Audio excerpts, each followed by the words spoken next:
What a world, you now listening to Talka Brothas podcast. Welcome to the Talka Brothas podcast. Allow me to reintroduce myself. Talka Brothas podcast. Talka Brothas. Talka Brothas. Talka Brothas podcast with Smash and Go D.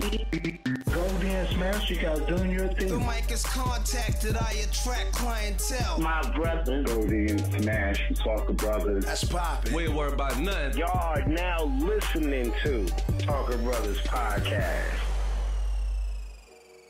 What's happening, everybody? It's your boy Go D. And it's your boy Smash coming at you. Well, welcome you guys to another episode of Talka Brothas podcast. Smash, what's going on, bro? Man, what's up, bro? I'm good. Hey, man, they actually get to see the beauty with the voice this time, bro. Oh, thanks for the compliment, bro. Thank you. Thank you. I appreciate that. You so kind. I was speaking to myself, but okay. I'll let you have it. What's been good with you? Man, nothing, man. I'm sitting here excited. We're gonna get some sports in the building, and you think so? Y'all, we go. Well, hey, Major League Baseball, they're about to shut down, but I think this bubble thing for the NBA is working, man. I hope these other teams will do the same type of thing. Now me and you both.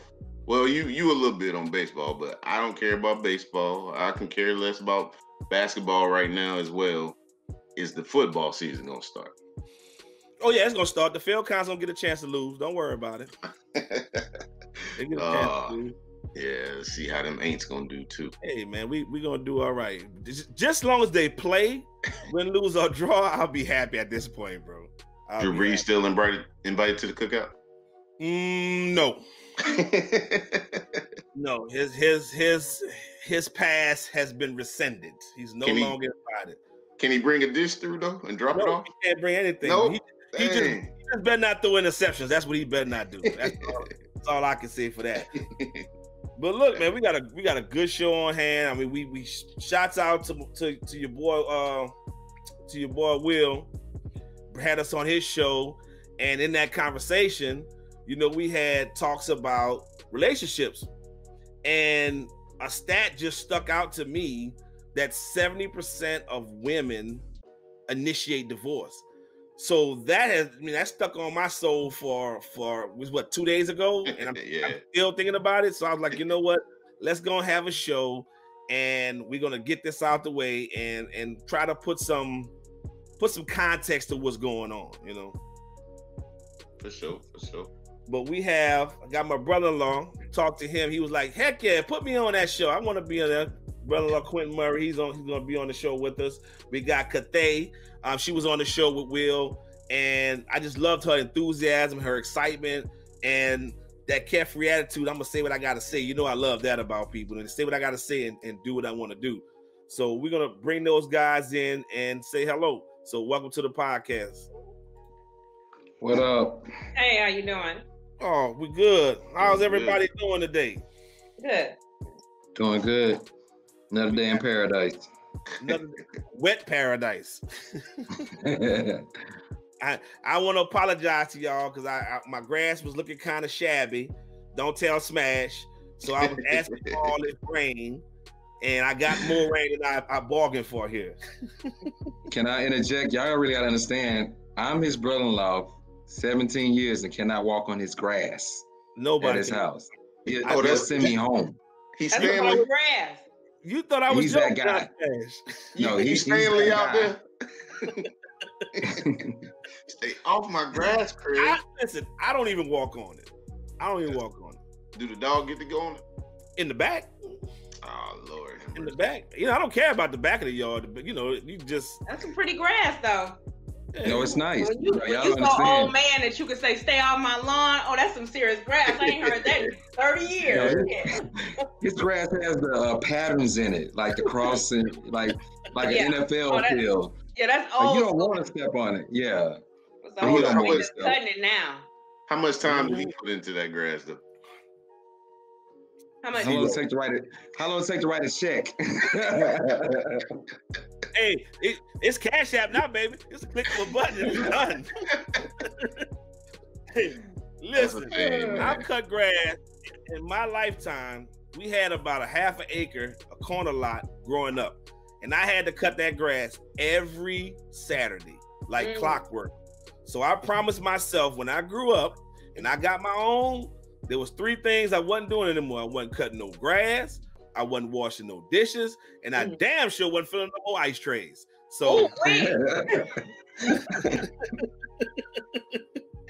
so I got an ice maker, a dishwasher, and then the dishwasher actually break. I got 3 dishwashers in there, so I'm good. Right. I'm You know what? I don't own an ice tray my damn self. I don't want it, man. And then you mess around, and forget to fill it up. It's over. And if you grew up like I did, you had to get up out the bed. It's just bad as leaving a dish in the sink. You got your mama can't get no ice as hot as it is out here. Oh, it's going down. So Cathay, when you go to, if you get invited to the Brown residence, just prepare for lukewarm water. Room temperature. I drink my water. I drink my water room temperature, so I don't need any cold water. No, I'm gonna need it to shock my body. I'm not doing any of that. It's too hot in Houston for that. Yeah. Hey, nothing like some room temperature water. Yep.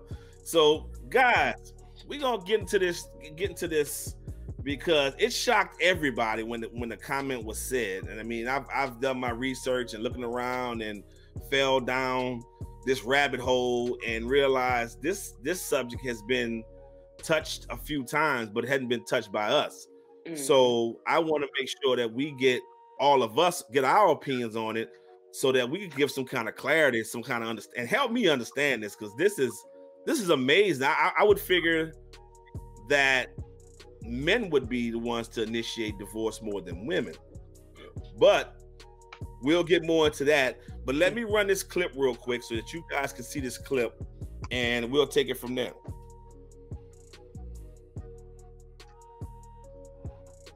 A new study shines a light on how romantic relationships break up. It finds married women are more than twice as likely as married men to take the first step towards divorce. But the same isn't true when non-married couples split up. So, possible reasons for women being dissatisfaction in their marriage, roles and expectations. How do you guys feel that plays into this crazy stat of 70%? I had to. Go ahead. No, Cathay, go ahead, please. 70% is a lot.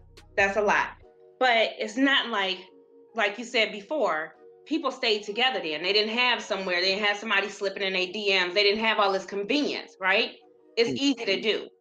But I think it boils down to the value system and the core system.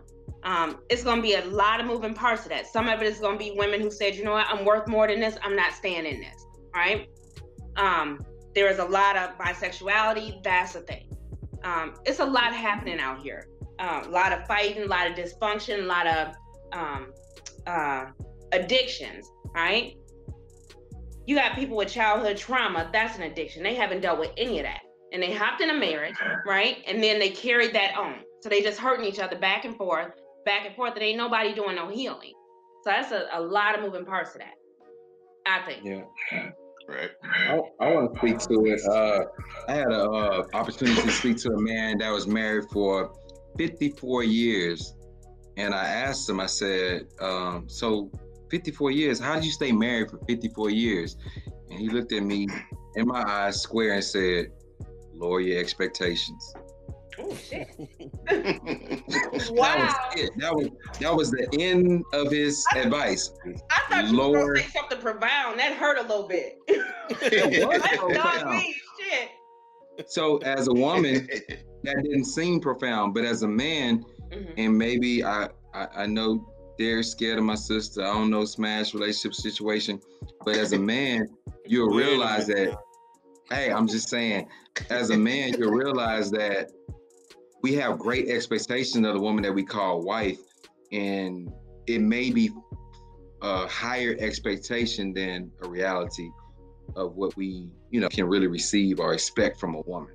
So he said, lower your expectations. Right. But he said this behind that, raise lower your expectations, lower my expectations, and raise my role, if you will, raise my responsibilities, what he said in actuality. So we can't expect everything from the wife that we, feel like she should and is obligated to do as the wife figure. So as far as roles and expectation, men, the reason marriage is failing, men are not they're not raising their role in the marriage as men, especially our younger. If we talk about African American men, I don't know about Caucasian men right now. We're not raising our role. We're doing the minimum basics to stay married, and that's not enough. Right. But if we lower our expectation but raise what we do for our wives, we might see a deeper benefit and a longer lasting relationship. It is what it is.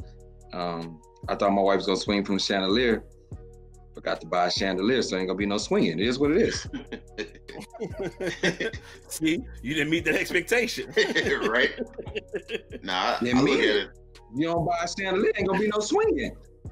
I look at it like basically like what everybody's saying, but I think a lot of people go into it with roles of what a husband should be and what a wife should be, and then they have those expectations, and when those aren't met, they are dissatisfied. For example, I'll give you an example of this girl I knew. She was married to her husband, of course, but anyway, she was married and she got mad because he would stay up all night playing the video game, and she would go to bed, but she would go to bed at 8:00. And she was like, she thought that when she go to bed, that he should go to bed, that they should go to bed as a couple, like, Leave It to Beaver or Claire Huxtable and all them. The husband and wife go to bed at the same time. And like you're saying, like that wasn't an expectation that this guy had. He was just like, you go to bed. I don't want to disturb you because I'm not sleepy right now. It's 8:00. Why am I going to go to bed that early? But she ended up getting a divorce because she couldn't deal with that role. She thought that was very important to her, that they go to bed at the same time. I had never heard anything like that. She had to deal with that was a control issue. Mm-hmm. You can't make nobody go to bed because you sleepy. That's a control issue. She needed to get her ass divorced. If that's her, she should have filed for divorce. If that's her expectation, though. No, that's a control issue. You ain't gonna tell me I gotta come on, honey, let's go to bed. I gotta go to bed when you go to bed. Right. I can't watch a movie. Come on now. Lay down, Cathay. Let me expound on that a little bit, because that's the same type of thing that my wife and I had early on in the relationship. That when she goes to bed on time like clockwork, man. Like 9:00 comes, lights out, she gone. Right. So it took a while for us to get to realize that I'm a night owl. That's just what I am. That's what I do. So I can't adjust that to make sure that I'm there. But if you need me, I'm just another room over. You know what I'm saying? So that once we got that understanding, those roles and those expectations set in line, then that was just one less thing we had to fuss and argue about, because she knew I wasn't going to bed when you go to bed, unless I'm tired. Yeah. So that's I think it's a control thing. But I think it's also a lack of communication between the husband and wife, and actually talking about what they expect from each other within those roles in that marriage. Let's go on to the next one. So for this one, more sensitive to relationship issues. What would you say would be going on with that, Cathay? We'll start with you. I don't know. Can you clarify the question for me? Like, what would be a possible reason for a woman to be dissatisfied if, more sensitive in this situation, with sensitive to relationship issues, like, kind of like I was saying earlier, like where they go to bed together, or maybe he's not cutting the grass and she expects a man to cut the grass instead of pay for it, or take out the trash and, stuff like that. Right. Sex is a big issue. Finances is a big issue. If your sex levels are off, your sex level as a woman is up here, and you got a husband here, he's got to make you feel sexy. But if his sex is right here and you up here, that's going to be an issue. Even vice versa. You know what I mean? Because a man want to feel sexy as hell too. You know what I mean? He want to know, He want to know what you do it for him, right? So, he want to know that you still, feel like that. So if y'all sex is off, that's an issue. Family, right? family being in your business, your mama being in your business, your being in your business, your family in itself being in his business, taking away from your family and giving it to, or taking away from your core family to look out for your outside family, you know, without making sure that y'all cool. You know what I mean? My father would say, if you don't have to give away, don't do it, right? Right. But when you make a little bit more and you do a little bit better, family will come to you. They need that bail out of jail. They need that help with rent or whatever. And as black families, we don't only take care of our parents and our children. We take care of cousin, auntie, you know, if we have a little extra because we don't want to see them fall. That creates issues when you're constantly funneling money out of your house. And God forbid if your partner catch you giving it away behind their back. So, Cathay, do you think the things that you speak of, that women are more sensitive to those than men? I think so. I think so. If your brother is in trouble or your brother is in jail and you go bail him out, I mean, I expect you to bail him out, but I expect you to discuss it with me first. You don't know what we're looking like as far as finances. We may not be able to come up with all of it. We may only be able to come up with a portion of it, right? And then let them do whatever, but at least we contributed. But we can't take away from us, right? So yes, I'm gonna definitely be sensitive when I think that you're doing anything outside of what this core is, because I'm supposed to be your life right now, not these other people. We are together, everybody else is with us. And so yes, I would definitely be sensitive. Go ahead, Quinn. I can speak to that. Derek, did my sister have a problem you had to come get me out of jail that time? No, but your mama had a problem to come get me out. Is she? Yeah, man. My bad. Yeah, you know, we were first dating. Yeah, we were first dating. We had just been dating probably about, I want to say about 8 months. And Mom didn't know who I was. She didn't know who I was. Just a brother showing up at the door. She figured, you know, we weren't like, when me and my wife met, I just knew instantly I was going to marry this woman, right? So we instantly were in a relationship from the time that we went on our first date. We were lock and sync from that point forward, right? So she didn't really understand how serious the relationship was. Yeah. So thankfully, I'm right there, got stopped. No, I can't remember what I got stopped for, but I remember that there's another guy in Houston by the name of Derek Brown, right? And he has a warrant that's still out to this day. Wherever he's hiding at, if you don't want to be found, he's where you need to be. So the guy was like, man, I'm not gonna take you to jail. He said, I'm gonna take you to jail, but I'm gonna give you an opportunity to call somebody, come get your car, and I want you to get your car towed and stuff like that. So I called, at the time we were dating, called my wife and told her, hey, look, babe, my debit card is underneath the mat. The keys are underneath the mat. I left the car unlocked. And I was probably like 3 blocks from her house. That's where I was going on the way to her house. And she drove me down. I get to, you know, you get your one phone call, get my one phone call in. I call Yolanda and I said, well, you better come get me? She was like, yeah, you left the debit card, right? I said, yeah, you know, I don't want you to spend your money. It's my problem. And I can hear your mom in the background like, you ain't spending your own money on him, are you? I was like, oh man. This is not the first impression that I was trying to make. You gotta know Ruth Murray. She was suspect to come get me out of jail. And I was her son and I didn't do it. So at least I know they came and got you. But Cathay, so let me speak to it more seriously though. You know, and I just brought it up because I know that my sister came at 3:47 in the morning when they finally let me out and they came and got me. And you mentioned jail, so I brought that up. And I didn't do anything heinous. I was just irresponsible. But more sense situation. My wife and I have a rule, and I didn't get this until about 9 years into marriage. Oh, can you hear me now?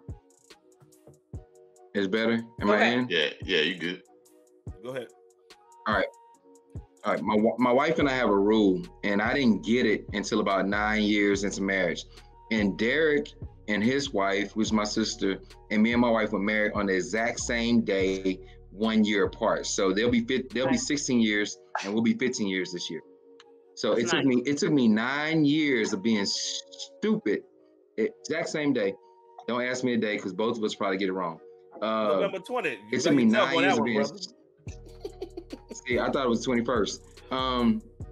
But anyway, it took me 9 years of being stupid to realize my wife. We finally came up with a rule that when someone has an issue in the marriage, you cannot just discard it, right? So my wife, if I come into the house and I give her a hug and a kiss and I go into the room and she come back to me and say, oh, I don't feel like you love me. And I'll be like, I just gave you a hug and a kiss at the door. I can't discount that, right? Mm-hmm. So being more sensitive to relationship issues means that no matter what she says, no matter how stupid it is, no matter how much I disagree with it, I gotta lean into what she's saying to find out what she's really saying.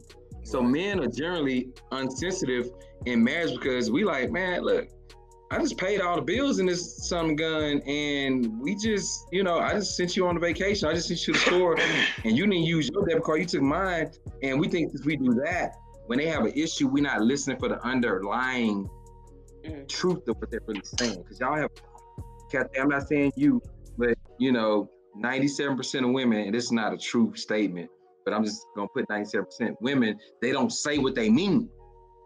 Oh, yeah. They say what they want to say and expect you to understand what they mean. Yeah. They say what they want to say, but they want you to interpret what they mean. Right? Yeah. Instead of saying, hey, I missed you. You stayed late at work today, and I really wish you would have called me 3 times today, but you only called me once. So for me now, we can't discard what they say. My wife come in and say that she got an issue with me. I have to embrace it and ask her, okay, yeah, I'm sorry. Well, what can I do? And lean into it and find out what can I do to actually help you. So I've learned if you be more sensitive as a male in a marriage relationship, it works better. Like you just can't dismiss what they're saying, no matter how preposterous it is. You got to say, okay, what is she really saying? Right. And that helps. That helps us. So we can conclude that women are more sensitive than men. Yeah.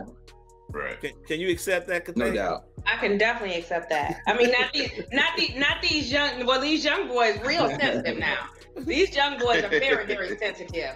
I ain't never heard so many men talk about their feelings in my life. So I'm gonna say this last generation done dropped the ball. Right. So we talk about their feelings too damn much. So Gen Z. So some of the millennials and Gen Z, both sex are male and female are sensitive. That's what we're saying here. Yeah, is that Gen Z or is that everybody got a trophy generation? That's the everybody got a trophy generation, ain't it? That's you just suited up and you got a trophy. Yeah. That's part of the back end of millennials and this whole part of Gen Z. Yeah. So let's move on to the next one. Feminist ideal. How does feminist ideals play into this 70%? Smash, I'm gonna hear from you first. That's where I would have to. That's what I would have to say. Like a lot of women. Well, I'm not gonna say a lot of women because I can't speak for women, but I feel that women come in saying that, going back kind of to the roles where a man should do this, a man should do that. Like a man should take out the trash, a man should open the car door for him. And I think they have those old feminist ideals of what a man used to be back, when our grandparents were growing up and what they did compared to how men are now, because men kind of look at it on the opposite end. Like, hey, you want to be independent, you want to be treated fairly, like then let's share these roles. You know what I mean? Let's share these roles. Like, why should I take out the garbage when you were the last one to, put it in there? Like, I'm out here cutting the grass, why can't you cut the grass? Or, you know what I'm saying? You ain't gonna expect her to change the car oil or nothing. But it's just, I think that's where the feminist ideas come in. And I think when women have an idea of what a man should be and they don't voice that premarital, like, I expect this from a man, or I like my man to do this, and then they get married and that man isn't doing it and they get dissatisfied, and they'll always find something that they don't like in someone else. You know what I'm saying? Right. Wow. What about you, Cathay? I've never been on board with this whole feminist thing anyway. I feel like this is an excuse for white women needed the numbers, black women wanted to be included, so they joined this temperance movement, and then instead of letting a man be head of household, right? They took these ideals from these white women. That was not our movement, and we had no business in there. How many movements have you seen them show up for us? Wow. That's the first thing. Second thing is that after restoration, we had a period in time where we didn't have to go in nobody's house and work. We were able to stay at home and watch the children because our husbands were self-sufficient. We had the Ford plant, we had businesses, we had gardens, you name it, we were good, right? But because you wanted to be included and you wanted to be accepted, I think that desegregation was the biggest mistake we ever made, right? I think that we should have stayed where we were. So we sat here with white women and we didn't keep our husband, had a household. Then when we went through the 60s and we got the riots, our property values go down. Our husbands are not in the house. These white women have told us how to handle our men. And so we've gone from 1890 to 1950, almost 1960 as married women. And all of that flipped around to where now we the lowest married, we got the lowest marriage rates out here. All because of that time frame. 1890 to 1960, we were married more than anybody. Yeah, you let the white women tell you how to handle your man. And the stat, and there's a stat that I just read by doing my research that only 45% of African Americans are married, whereas there are 80% of white or Latino or others that are married. So the numbers that you speak of are definitely true. I mean, we definitely have an issue. We were family at core because that's all we had to hold on to. And can I speak to it? Go ahead. I'm sorry. Go ahead. Q. Go ahead, Q. So, Cathay, I'm a father of 4 children, 2 daughters, 23 and 16, and I have a 12-year-old son, be 13 in a couple of days, and 4-year-old. I think right now that and just looking at the women, looking at the men that my oldest daughter date, a lot of women are being forced to be feminists, where they're forced to put the pants on over their dress because we're coddling our young men and we're not raising them to be responsible. And that's large in part due to the absenteeism of the father in the household. So men are being raised by women, they're being coddled by women, so they are not stepping up to do the men thing. So the feminists, and I agree with everything you said about how it happened, but now we're getting the reverse of that, where women are forced to be feminists because they just got to survive. I work in the mortgage industry, and this is the God honest truth, and it hurt my heart. And I'm proud. It's crazy because I'm proud and I'm hurt at the same time. 90% of my clients that are buying new homes in Houston, Texas, are women. By themselves. Single women. And I'm not just, I'm proud of them. I'm rooting them on. That's like amazing. And they have 780 credit scores and they make 6-figure salaries. And I'm like, where in the hell are the men? So now society's kind of flipped to where feminism was a movement to where now women are forced, our Black women are being forced to be feminists because they got to take care of the business because men just aren't. So I agree with you, but there's a second level reality of it that's sad, but it's sad and then it's empowering at the same time. Like they getting it. Like I have more clients that are women business owners than any male. It's crazy. They're buying, $500,000 houses by themselves. Now ask yourself those women, that 90% of those women that are making 6 figures, that are educated or business owners, because you don't need to be educated to be a business owner, but the women that are getting it, where in the hell are they gonna find a man? At what point are they gonna have to say, I don't mind dating beneath my station? Are they gonna stay single for forever? Are they gonna step outside of the box? What's gonna happen with that? So somebody had that conversation with them that the man that was married 56 years had me lower your expectations. And you're right. But listen, this is something this is a phenomenon that you speak of that's definitely true, that we were predominantly raised in single parent homes. So as a male, you watch your mother be a strong figure. Sometimes she had to be that male, sometimes she had to be that female and nurture you. But when I'm looking at this from a male perspective, right? My mother has always turned water into wine. My wife is glorious about turning water into wine. How she do it, I don't know, but it gets done. But baby Jesus, you back that up, no doubt. You back that up and you look at it from a female's perspective. So here are all these females growing up in these single parent homes, and then they see their mother, they see their grandmothers, you see their aunts, and you see how strong they are, and they want to feel like they don't want to feel like they have to depend on any man for anything, because that's the conversation that's always been had. You don't have to depend on a man for anything. It's never been teamwork make the dream work. It's always you don't have to depend on a man for anything. So I think now that feminist ideals are commonplace because of it. You know, it's the ideals of that I can do for myself when I don't have to have a man to take care of me. And I just think that that's just part of the mindset of the modern day woman right now. Yeah, but every woman, at least black woman, needs a man. I don't care. That's part of your protection. Even when she say, I feel like that is a protection mechanism when she says, I don't need a man, because we all need a man in some capacity or another. Right. That is our protection, right? Right. That is who we lean on. That is a man that is supposed to carry the weight of the world on his shoulders and only call you in when shit get too rough. Right. This is how this is supposed to work. My parents were married for 50 years until my father passed away. And for 50 years, I could watch my mother and my father. I could ask my father for something, but he better had a right answer, because I could watch my parents communicate with their eyes. Right? I don't see any of that. Like if she would say, ask your father, he knew he better had a right answer, right? 50 years, my mother would say, you don't need no man for nothing. It's just somebody extra clean up after, and you don't have, and my mother preached that. However, my mother went to work when she wanted to. Right. So if she got mad about something and she said, well, I want to do this, and it was outrageous, my father said, bullshit, you know what I mean? And my mother would say, well, you know what? I'm going to go get a job. And then he would just laugh. He said, go on and get a job then. My mother would go to work, get whatever it was that she was getting. She didn't even show back up at the job no more, because my father handled it. You know what I mean?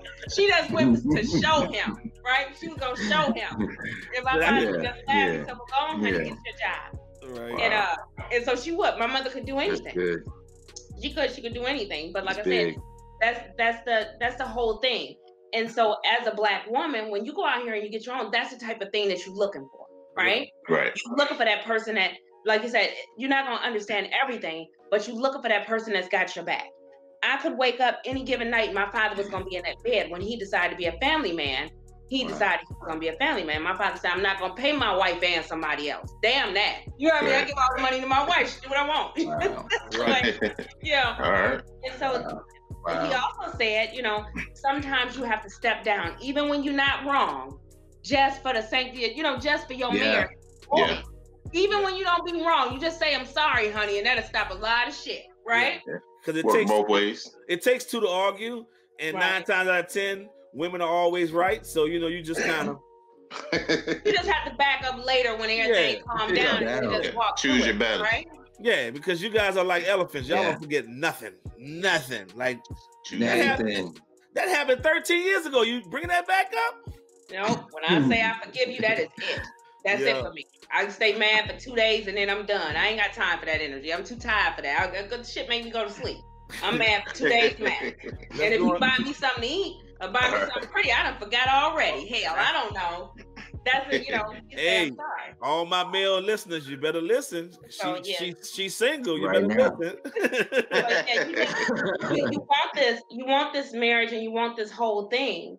But there's so many women out here, and it's not just men sliding in DMs. These goddamn girls are scandalous. Right. You know what I mean? Yeah, they scandalous with what it is that they do. You know what I mean? They gonna do some stuff that some of these wives ain't never doing. You know what I mean? And they offering it up just on a whim. They don't want nothing for it. They don't want, you know what I mean? So anything that'll give a man as like a wounded man, or a man that feel like he not getting a child, right? Any excuse. And he, it's just that accessible. So he has to have something about him that says that this person is more important to me than this shit over here. Yeah. Am I willing to throw everything that I work That's for what I was away sharing. for this? Go ahead, Q. That's what I was sharing with Derek. That's what got me on this whole podcast. I was sharing with Derek that the standards been lowered for women. Like they're putting up with anything these days. It's amazing to me. When I was, coming up, we had to take them to Papados. We had to use all our refund check from TSU to get these girls to like us. Nowadays, they're accepting anything and they just don't need no man. They got all of their own money. You know how much? That's what they say. I know. So you know how much residual I'm still paying from student loans from girls I dated back in 1996. I spent all my refund check money on this. So we got student loan debt for girls I was trying to date back in 1996 on refund. Yeah, you need to edit this shit out right here. Don't edit. You got to know my wife, Cathay. My wife knows me. She knows who she married, and she decided to choose that. So that's on her at this point. God bless her. That's on her. That's on her. And that's what makes us work. Let's get it. All right, hold on. There you go. All right. Wow. So, what would you say is power differentials within relationships? And that's I'll start first with this one. Yeah. This one here was a struggle for me in marriage. This one, I'm in my second marriage. First one was a test run that ended terribly bad. But one thing I did learn from it is that once I met my wife and how independent she is and how strong-willed she is, and I had to learn to give up some power. And she had to learn from me to give up some power because we butted heads a whole lot in that first 3 or 4 years about the differential power. Our relationship and our marriage is not, it's not the norm, you know, where you think about where you say the man is the head of the household. Well, sometimes she's the head of the household. Sometimes I'm the head of the household. So that differential power is spread around evenly because some things I do better than she do. Some things she does better than I do, right?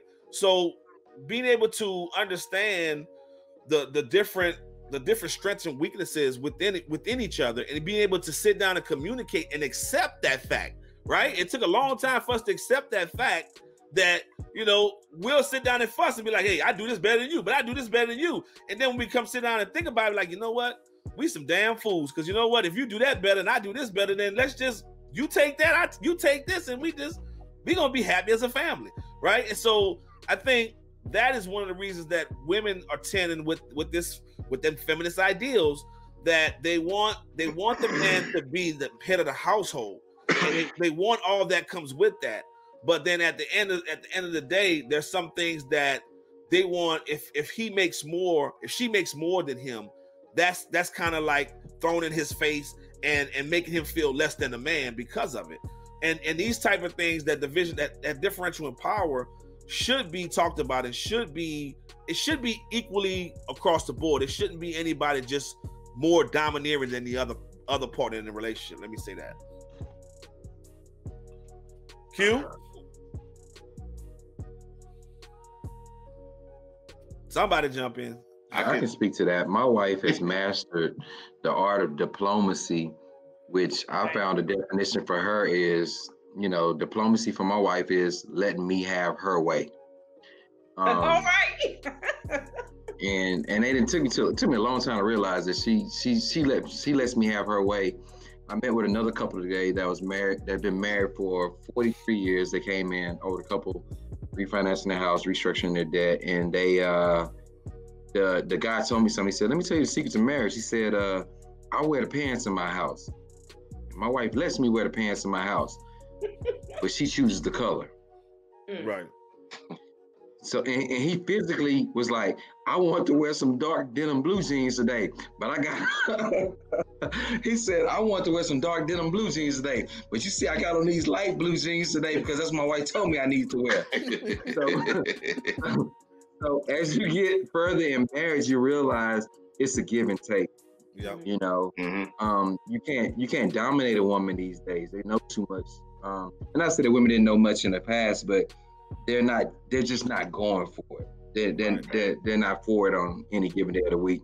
They know their strength, they know their power. Most of our, you know, African American women, that's someone I can speak to, that's all I've ever been married to. They're not, you just can't, you know, tell me to go in there and shave your father-in-law like on Color Purple. It's not gonna happen. You know, my daddy can't tell my wife not gonna shave him. Right. He gonna have to go down the street to Chris and get a haircut. You know, it's just things have changed. So it's on the power differentials where we make it work, that'll keep women from being dissatisfied. It's just letting her have your way, or vice versa, her letting you have her way. Either way, I think it works better when the woman feels comfortable in knowing that my man just isn't controlling me, but he's allowing me to have, some leeway and power in the relationship. Right. And then there's just non-negotiables from there. My wife knows what I'm not taking up for, what I'm not going for, and what I'm not going to put up with. It just is what it is. Certain things not going to happen. Right. It's just not. But at the same time, everything else I don't care about. Whatever you want to do, man, I sleep under purple sheets. And I dream about purple rain a couple of nights a week. He said, I wasn't gonna argue about them purple sheets. Don't feel bad, bro. I sleep in flowers, so don't feel bad, bro. There you go. So I know your pain. What'd you say, Smash? It is what it is. Man, I mean, y'all all said it pretty summed it up. Like you said, like you gotta have that equality in the relationship. But I feel, because like me and my wife have been married for 20 years, going on 21 in September.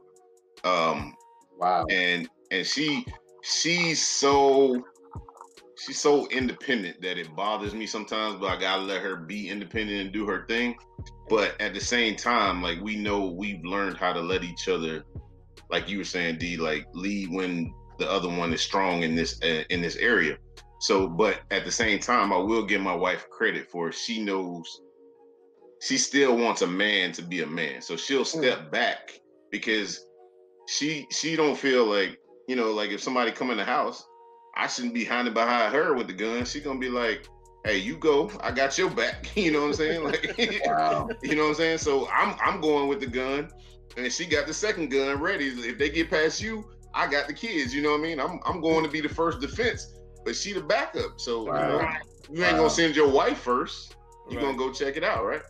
But so we've learned our roles and stuff like that, and it's a struggle because, like you said, there's certain things that no matter what, man or female, you're gonna put your foot down and you're gonna say your spouse ain't gonna do this, or you know what I'm saying, or that's it.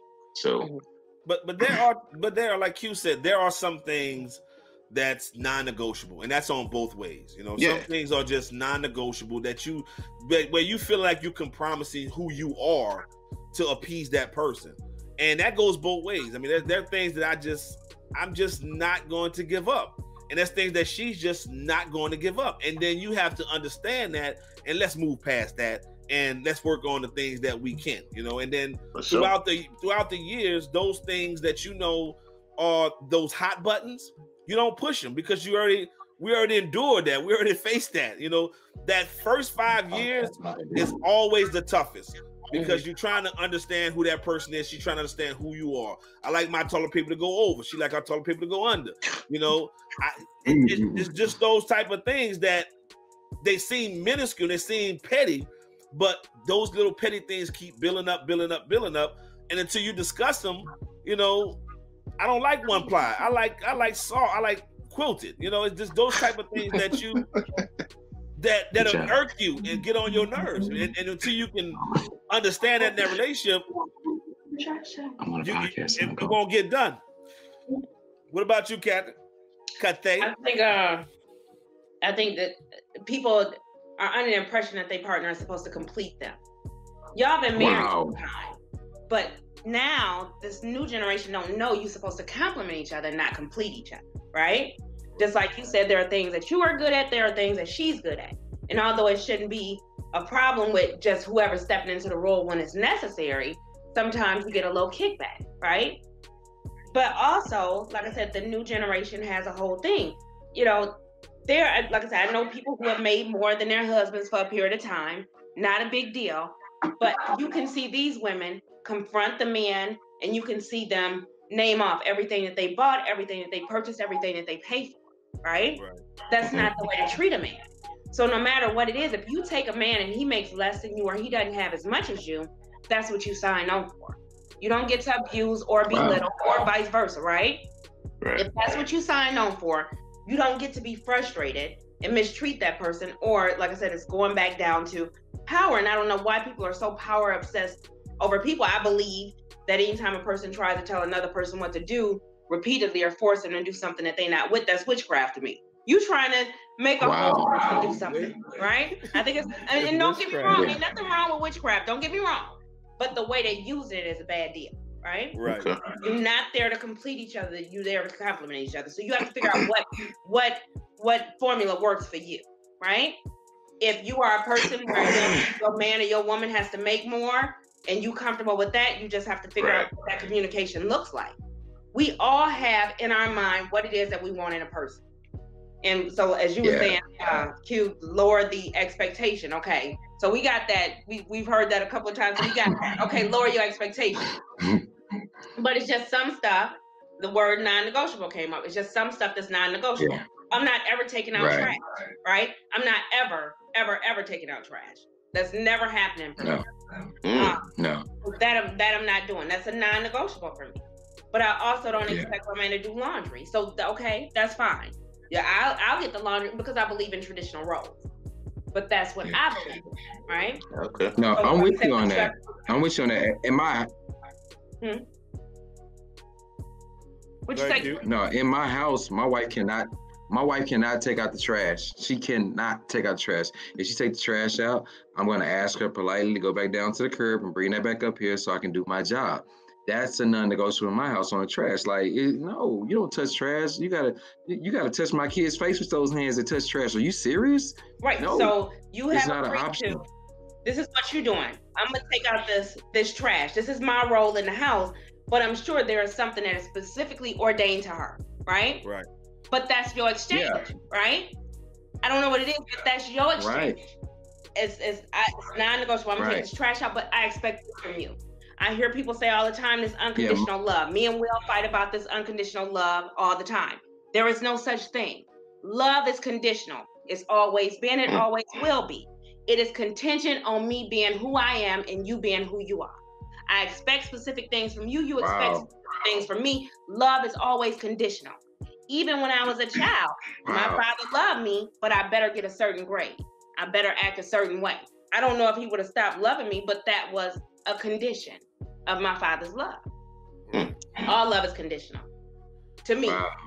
Okay, that's a mouthful. So we discussed. So we discussed the problems, but now let's look at some of these solutions and how some of these solutions can play things that we can do to make this thing a little bit better. And one thing I always look at is, the premarital planning. People always plan to get into these weddings, want to get married, and they have this grandiose idea. But to actually sit down and as two people and sit down and let me kind of get an understanding of who you are. Let me get a kind of understanding of who you are. I know this is it's kind of a bad thing to say, but I wanted to live with my wife before I married her because I wanted to get out of that honeymoon stage. I wanted to see all the bad things that she do, the things that irks me to death. And I wanted her to see the things that irk me to death so I can mentally and physically get prepared for that. So premarital planning is big. And one of the things that they say is discuss these expectations that we spoke of, right? Don't go in there blindly with these expectations. Before you say I do, at least have some understanding of where we're going and who we are and how we're going to complete this and continue this relationship on until death do us part. What do you think, Smash? No, I agree. I tell everybody, man, I deal with folks all day in my job that are trying to get married, and I always tell them you got to have these premarital talks because what your idea of marriage is may not be his or her idea of marriage. So you gotta discuss this because that's important. If you don't discuss what your idea is, like Cathay said that she's never gonna take out trash, but this guy may have grew up in a household of 4 or 5 sisters and they took out trash. It was just a chore that everybody had to do. So he might expect that, but that's something that y'all need to talk about. And that's the main important thing, I think, right there, premarital planning. You plan to get married. Everybody put all this time into these marriages, but you don't plan the pre-marriage. You know what I'm saying? You don't sit down and have the discussion about what you expect out of marriage. So I agree 100%. What do you say, Q? Yeah. I'm all about, premarital planning. It costs $71 to get a marriage license. Premarital counseling free. Divorce might cost you $1,000. It's about you look at it in steps.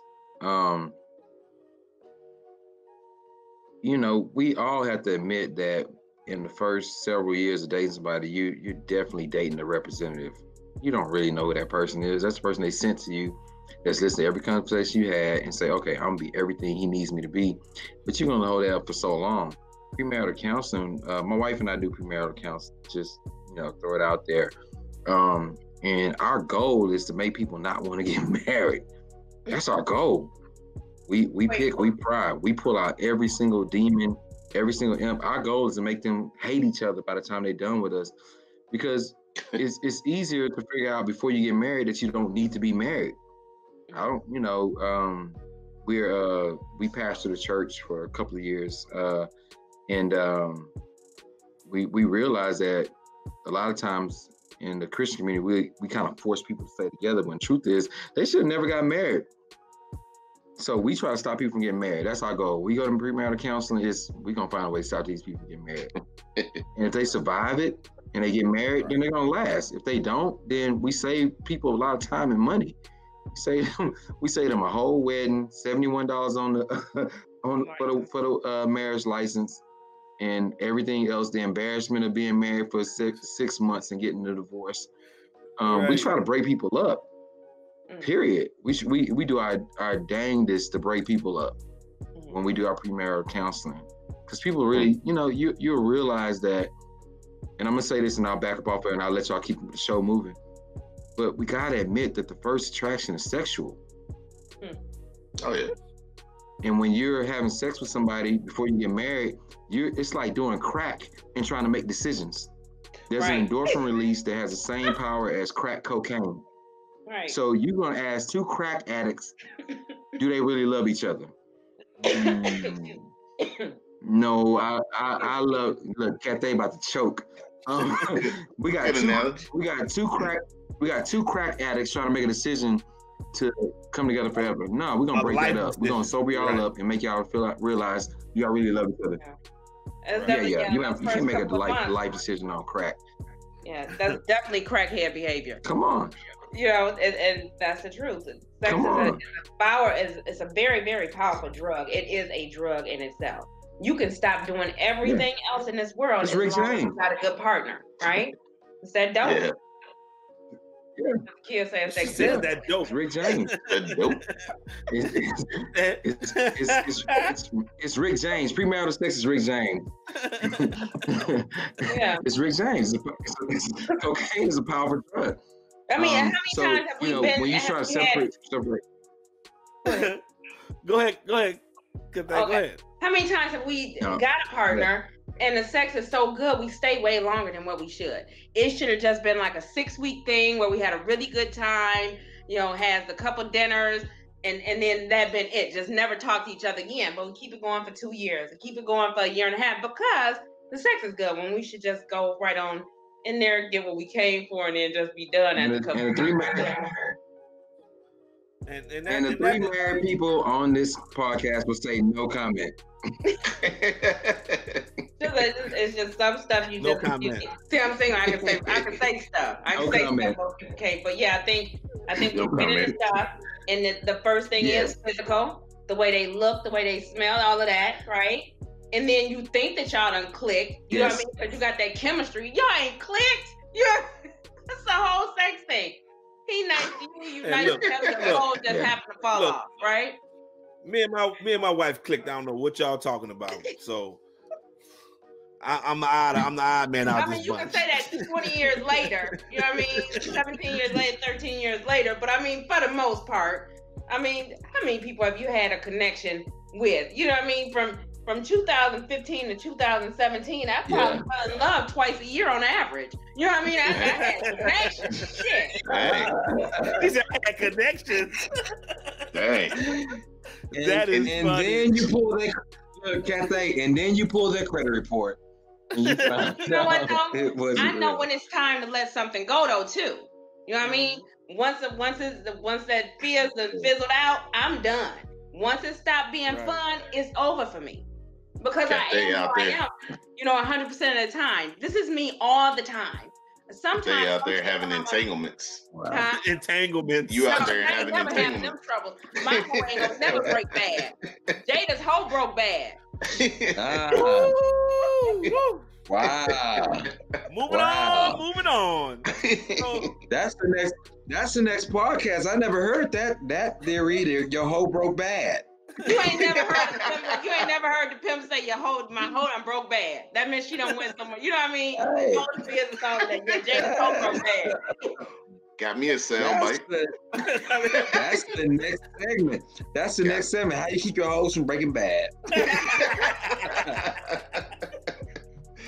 So how does the vibe, 1 million views guaranteed? We hope so. How dividing up responsibilities equitably can keep a marriage, keep that 70% going downward.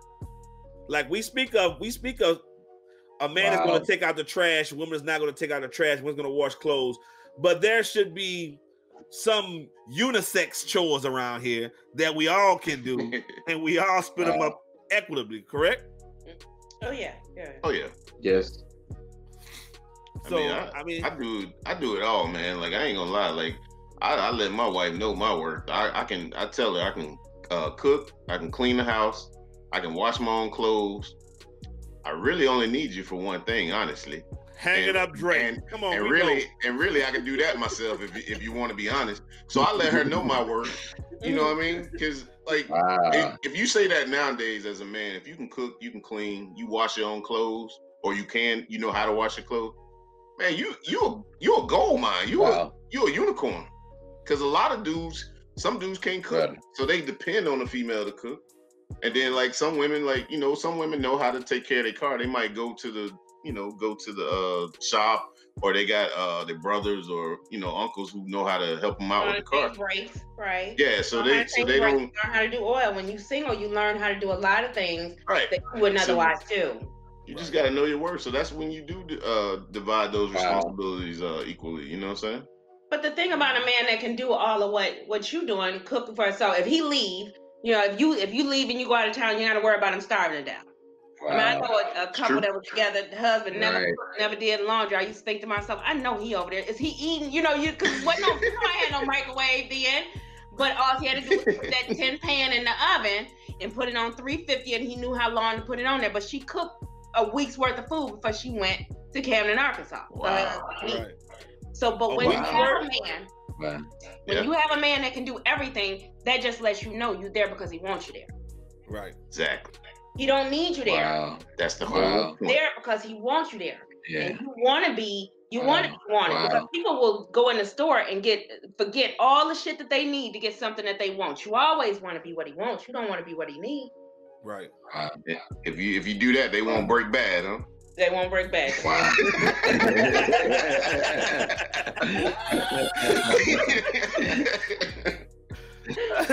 Yeah. You gonna get me in trouble here, Cap. Right. Because he gonna try it. He gonna try it. I'm gonna be on the couch. Cathay, how many carry women on like regularly. Don't get brand new because you had one podcast. All y'all married. Y'all got things to do. I ain't married. Hell. Can you be my manager? Look, Cathay, can you be my manager? I won't break bad. Just be my manager. I won't break bad. I love to see black men that love their wives. Not fake love their wives, for other people, but genuinely love their wives. They know the strengths, they know the weaknesses, and they raising their children. Right. See, we talk about things that we can do.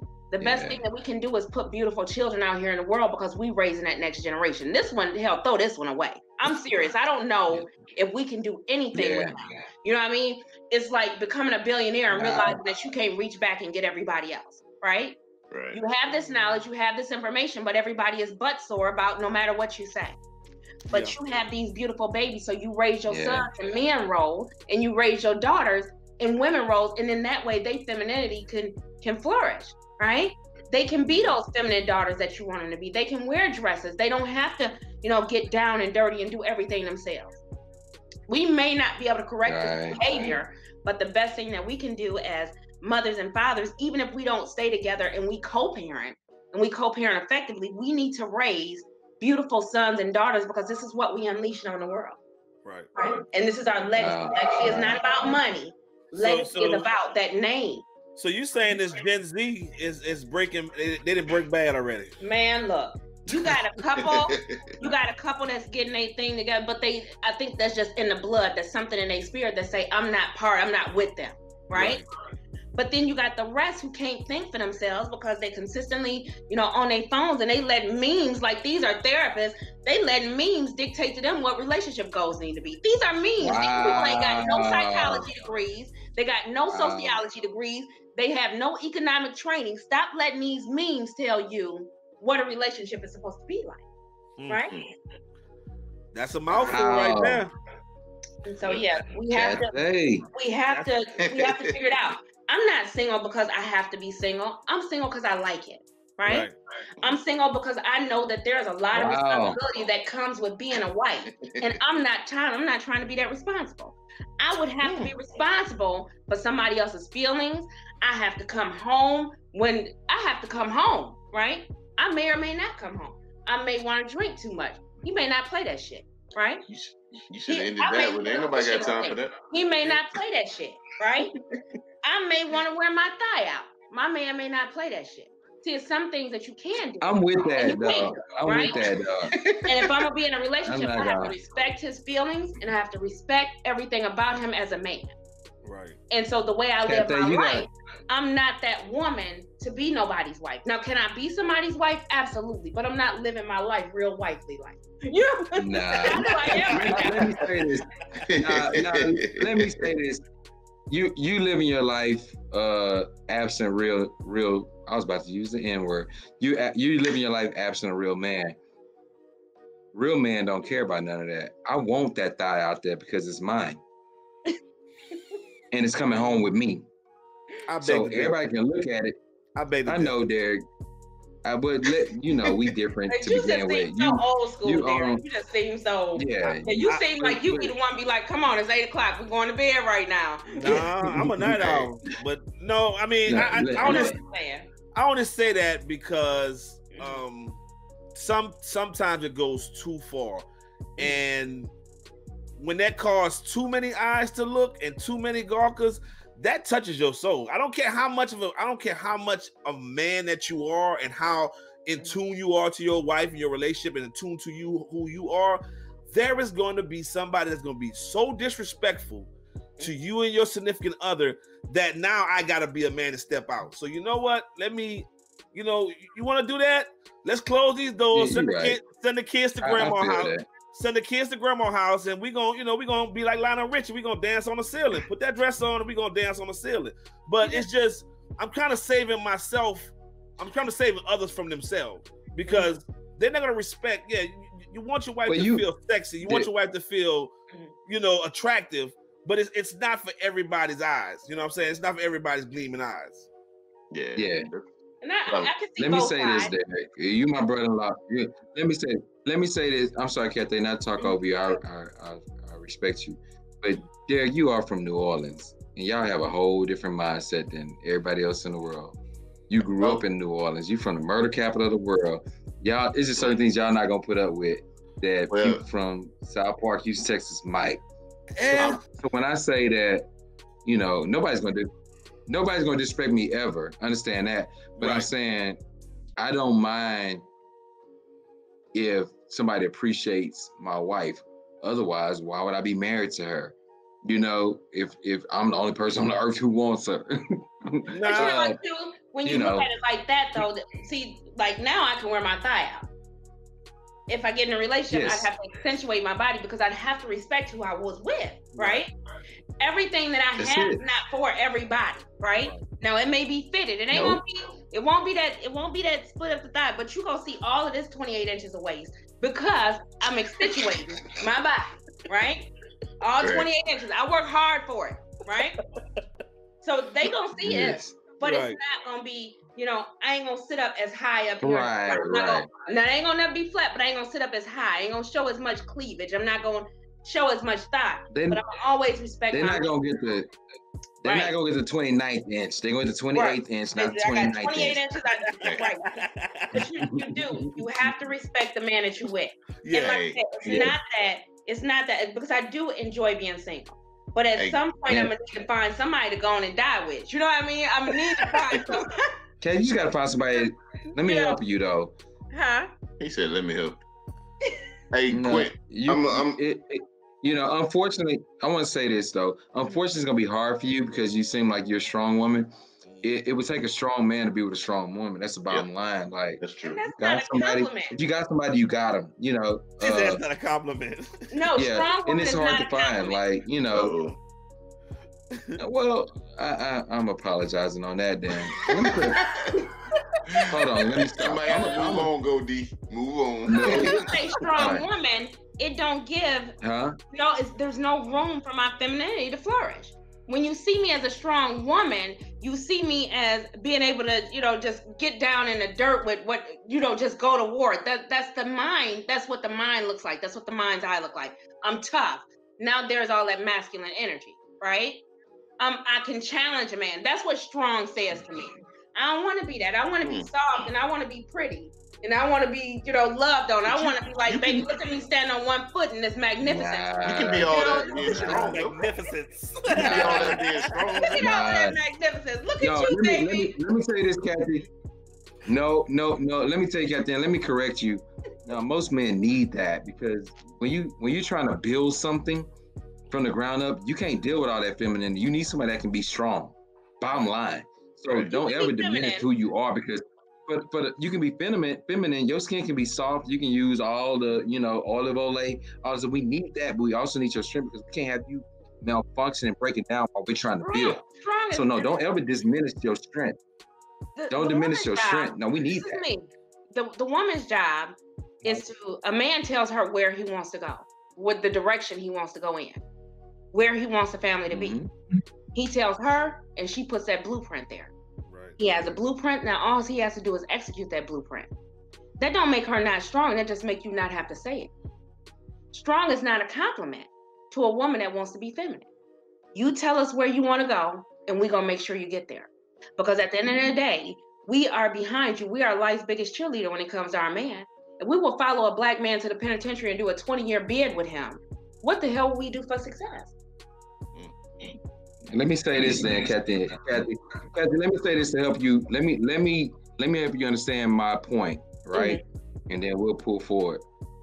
My wife has punched me in the face harder than any man on this planet.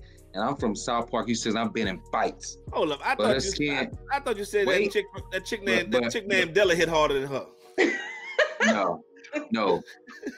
Larissia Lestay Murray has punched me in my face harder than any man, but her skin is soft as silk. So when I talk about strength, and she hit me in the face because I called her a bitch. Oh, that'll get you that southern side right cross. Yeah. Now listen, you earned it. So you know how hard it was for me to say bitch right then? That was hard. That took a lot of strength because I was afraid she was gonna come in here. I was afraid she was gonna come in and hit me again. I'm looking on my shoulder right now. But when I say you need that strength, what I'm saying is my wife is this, and Derek can attest this. My wife is as girly as they come, but her hooks. Okay, we need that. The day she punched me in the face for calling her a bitch and disrespecting her was the day I knew I need to marry her. So So what I'm saying is we need that. We need. I own a company. I work 100. If I do not work, we do not eat. If I do not work, the back of the screen is black, lights out. Okay. I need a strong woman behind me. I'm black as hell. All y'all will see is this white part on this cap. That'll be the only thing in the podcast right now. Because I'm trying to do this in the dark. I need her to be strong. That is a compliment. Don't ever take that away from yourself. You understand me? Be strong. Stay strong. because that's the only way us as black men who really out there getting it. If I was going to collect a paycheck every day from an industry, then I can say, oh, I want my woman to be soft. No, I need her to be strong as shit, because I can't make it without her being strong. I can't as an entrepreneur. I see where you're coming from. So don't give that up. Don't give that up. No, why would you do that? You don't need to be soft. You need to be soft. Because your husband. Strength is just when you say, when I hear strong black woman, it's like fingernails on a chalkboard. It's like, you know, it is for me, because to me, strong black woman is just not a compliment. As a matter of fact, it gives it the reverse effect, especially out here to other people. Now, you may know what it means, but white folks don't know what it means. Asians don't know what it means. It's something different. So then it gives that masculine look. Well, one thing you gotta understand is that we are built different. We are built different. We are totally built different. As an African American male and female, we are built to withstand and endure so much more than they could ever come across. So what you're deeming is what we're saying is tough and strong. You had no choice but to do it. But I guarantee you, when you find that guy and that guy, you know, tickles that fancy, you gonna be soft as cotton. But when he screw up, that hard part is gonna come out of you. Strongest. And what needs to be to put him back in his place. And that's not a bad thing. That's a compliment. And I'm gonna jump in on this because, like, I love strong women, because you got to be strong to deal with me. Because no doubt, if I wanted a weak woman, I'm gonna be honest on this. If I wanted a weak woman, I would have married outside of my race. Oh, okay. Wow. I thought you were gonna say something else. Okay. I'm just saying, because I believe that black women are the strongest women, and I need somebody. And I grew up in a single parent household where I saw my mom being strong. She didn't take no shit from nobody, and that's, you know what I'm saying. That's what I like. I like a woman who don't take shit. Like, you gotta let your man be a man when when the time is. But like they were saying, if you step out of line, you need to get some right hooks. You know what I'm saying? All right. Put you back in line. I'm learning stuff tonight. But not every dude can handle a strong woman. Not every, and that's why, and a lot of black males tend to look on the other side. And I hate doing this because I always want somebody to defend themselves with this. But that's one of the reasons why they tend to look that way, because it's more submissive type of situation. Whereas black women are strong, and they're not going to tolerate a lot of stuff that we do. Because as a man, I'm gonna go as far as you let me go.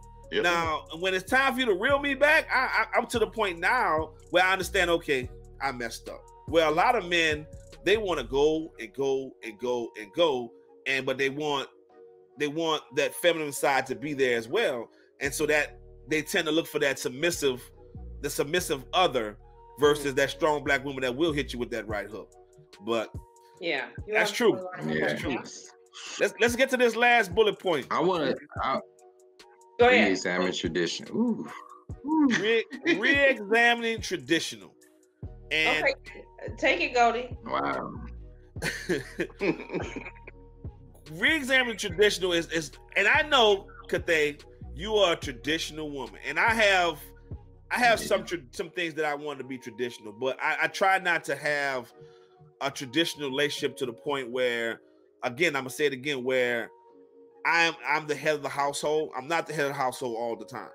So being able to have to be able to examine what my traditions are and being able to amend those to make sure that everybody's happy. I mean, I want my wife to be happy. I want my kids to be happy. I want the dog to be happy, right? I learned my dog loves watermelon today. I want him to be happy. So so we have to examine who we are and what we are. And if those things don't align, like that trash, if you feel like you come from a family, like Smash says, 5 women, and everybody, it was a chore, and now you have to examine that and say, you know what, this is, if she wants to take that trash out, and that's just something she's usually used to, then don't take that away from her, right? Then you pick up something else, you do the laundry. So just re-examining who we are and what we are, and not being bound by these traditional things that we think are traditional, because everybody's different, every relationship is different, so we can't cookie cut who we are and what we are and try to put us in that box and hope that it works for us, because it don't. Wow. I learned something when I was like 17 years old. We used to go to this church, and one thing that I would never forget the pastor saying was, he said this one statement, it sticks me to this day, 22 years later: tradition will kill you. Those are his words. Tradition will kill you. If you do everything traditionally, without growth, without change, without reevaluation, without reconsideration, it will kill you if you do the same thing the same way. And he told a story about, the grandmother who everybody in the family learned to cut the butt off the ham. And one year the granddaughter asked, "Grandma, why do we cut the butt off the ham?" And she's like, "We cut the butt off the ham because my pan was only big enough to fit it without the butt on it." So they thought it was a tradition. It was a necessity. It was a necessity. She only had a pan that was, 12 inches long, and they had a 14-inch ham, right? Or, whatever, 18-inch ham. So sometimes we will shrink ourselves to tradition only because we haven't grown. Right. So, we have to continue to grow in marriage and relationship. 70% of women are filing for divorce because they don't know that. I did my research. 67% of second marriages end in divorce, and 73% of third marriages end in divorce. So now they have this power, they have this money, they can afford to pay for the divorce, so they initiate it, not knowing that their next divorce has a higher rate percentage of ending divorce than their first marriage. Right. And the one after that has an even higher rate percentage of divorce than the one before that. Instead of sticking it out and toughing it out, tradition is, all my women independent. So now all the independent women are getting divorced, not knowing that their next marriage has a higher rate of failure than the one before that. And they get married again, that marriage has a higher potential rate of failure than the one before that. Stick something out. Yeah. It's too easy to just walk. Stick something out. I mean? It's too easy to just walk. It's too easy to go get, because a lot of times when people go leave one place for another, it's because they already had this person over here. They didn't give it a chance. Right. Yeah. They already have something that they're going to, right? So they can hurry this up and get this ball rolling, because some people simply can't be alone. Right. And listen, now, you say that, now we got to go even longer now, because I've told so many people younger than me, and that I've watched go in and out of relationships, and I asked the question, why are you doing this to yourself? I keep giving this story, and I never told you this story, Quinton, so this is the first time you get to hear this story. So God, when I got my first divorce, it was so disastrous that I was ruined as a man, I was ruined as a father, I was ruined as a son. I was, I was not me, right? I was just a shell of me. And I mean, you have to a point where I'm picking myself up financially, spiritually, socially, where I just didn't want to be bothered. And I sat down and I prayed. And I'm not the most religious person, right? But I do believe in God, and I do have faith that me and God have a personal relationship. Right. And I always kept saying, you know what? From this point on, I'm not saying I'm not dating. I'm going to date, but I'm just going to be alone. I just want to be alone in the sanctuary of me. And I stayed there for about 7-8 years. Oh, wow. And so when that's a long time. Yeah, it was. And when I met and I knew, but in that time, I got a chance to sit down and evaluate myself. Being lonely is not the same as being lonely, right? So I was choosing to be lonely. And in that wilderness period, I was able to see the things that I didn't like in my past. I was able to see things I did like in my past. I was able to see the things that I did wrong, being stubborn. So then when God presented me my wife, I instantaneously knew it right then and there. It didn't take me 3 years. It didn't take me 4 years. It didn't take me 5 years to dating. I knew from that moment we sat down and had that conversation and we talked. And then from that day forth, we've been talking ever since. Because I was emotionally and mentally ready for that to be presented to me. A lot of women, a lot of men tend to go into these things with expectations of how I want it to be, right? You don't get what you want, you get what you need, right? And if you're looking at yourself in the mirror and really be honest with yourself, like I know I'm an asshole. Right, my wife always tell me all the time I'm an asshole, right? But I know it's because you're a coach. It's because you're a coach. I don't know, but I know when to put it up, right? I know when I get that look from her, I know when to put it up and I know when to shut up, right? So, but a lot of times this 70% is huge because women, it's that feminist thing that we talked about earlier plays a part in that, right? Because now they want to be independent. They got Beyonce screaming in their ear, put a ring on it, and be independent. But at the same time, you bouncing in and out of these relationships. And as Quinton said, those numbers are staggering. Like, you're telling me I stopped at 70%. You telling me it's getting higher on the second and third? 80%. And 80% on the second. And that's one thing that I really wanted as growing up as a kid. I wanted to have what my mom and my dad had, right? I wanted that. I wanted that. And I made sure that I screwed it up the first time. You guys know it's right there. Right. I want to make sure that I get it right the second time. So I'll get off my soapbox, but I just wanted to share that with the listeners and my peoples. Let me just say this really quick. You spent 7 years, and it probably didn't have to take you 7 years, but you chose to take the 7 years heal. No, it took me 7 years. There was a lot of brick and bag going on. There was something you just had to kick to the curb. It's like, you know what, dude, you just not. You just don't. But how many of us are going to look at ourselves and do that mirror work? How many of us are going to stand in front of that mirror and say, I don't like this, I don't like this, I don't like that, right? Yeah. Like I said, I too am a fellow asshole. I've been called such a dick. My sister said I'm such a dick that they don't make rubbers big enough. I can be real bad about it. You know what I mean? So, because sometimes wait a minute, you a Magnum XL? All these sound bites, man. All these sound bites.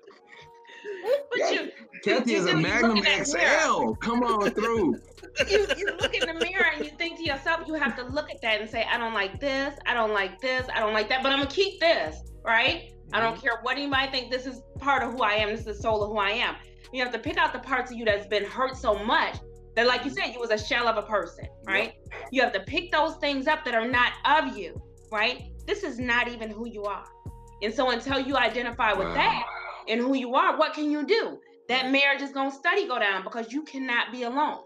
You can't even stand yourself enough to be by yourself, right? And that's the thing. And that's the thing. Right. If you can't sit there and endure your own, your self-destruction, when you can't do that, why would you want to why would you want to put that on somebody else to endure when you can't endure it yourself? You can't deal with it yourself. So right. Everybody should take a moment, a time out. Give your time to breathe. You know what I'm saying?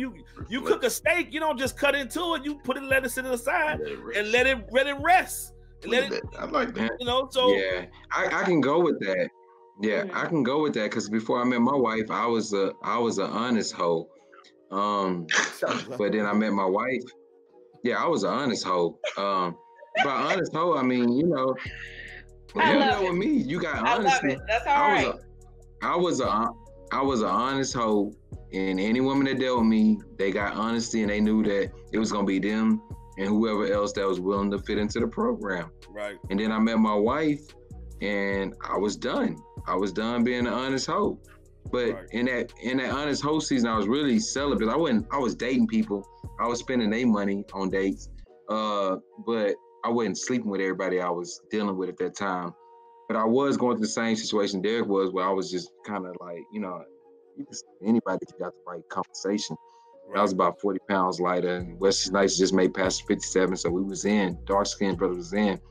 I know, Smash, you benefited from Pastor 57. Don't lie. Don't lie, Smash. Hey, I'm with you, brother. When Wesley Snipes made Pastor 57, black dudes was in. We was getting it. I don't know why people think they ever went out. I don't know why they think that is. Because, you know, I can go a little short grimmer there once in a while. Chico DeBoard. I'll be sure. Chico DeBoard took like 97 to about 2001. I remember. They was always too pretty. They was too pretty for me. You know. Okay. I don't like that. I don't like that so pretty stuff. But I know something like that. Too much hair. Yeah. Too much hair, you know, we had our moment. Right. But right. Yeah. Let me say this before we get out, because we long in this thing here, and I want to thank everybody for taking the time out and giving their wisdom. And I hope that our listeners that are single and our listeners that are married are going through something, that they took something from this. And this is one of the reasons why I did it. I mean, I had maybe like 2 or 3 other things on the agenda, but because this caught everybody's spirit and this caught everybody by, off guard with this 70%, that I thought we had to speak about it. And I'm glad that we have 3 brothers here that have been married for 10 plus years and that can attest to that it's not easy, right? It's not easy to do this. And I thank you, Cathay, for coming on. And that's one of the things that drew you to me, bring me to you as a person, is because you are that strong woman. When we were on that podcast, you spoke your mind and you didn't care what nobody had to say. That's your convictions, and you're going to be within your convictions. And I like that. And you're a chatterbox like me. You're chatting. Well, I appreciate it. But I definitely thank you guys. So, Cathay, where can the people find you? I'm on Facebook and Instagram. So it's me, Cathay, at Instagram, and then it's Cathay Keys on Facebook. All right. CATHAYKEYES.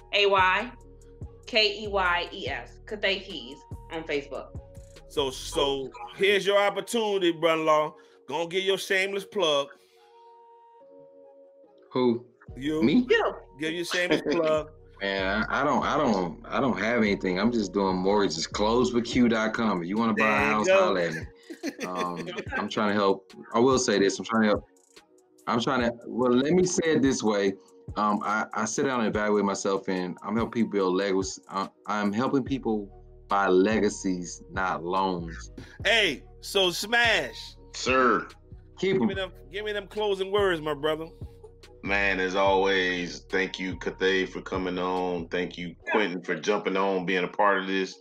Y'all brought some interesting sides to the stories that I know myself I wasn't thinking about, so I appreciate that. I love it when we get on like this as Black folks and come together and we all have this common thing and we all just building each other up. Like they said earlier, we got 3 brothers on here that got families. We taking care of our wives and our kids, so we are involved. And I want to kind of end that stigma here because everybody always say men aren't in their lives. I'm going to tell this. Every man that I know, they're in their kids' lives, their child life. So we got to stop saying that and kill that stigma. And for the one, because if you hanging around that dude that ain't with their kids, then that's the problem. We need to tell that brother to get with his kids. But other than that, man, thank y'all for coming on, being a part of this. Me and Go D been trying to build this, and with people like y'all, we're gonna keep climbing, man. So appreciate y'all. Thank you. So with that being said, much love, and we out.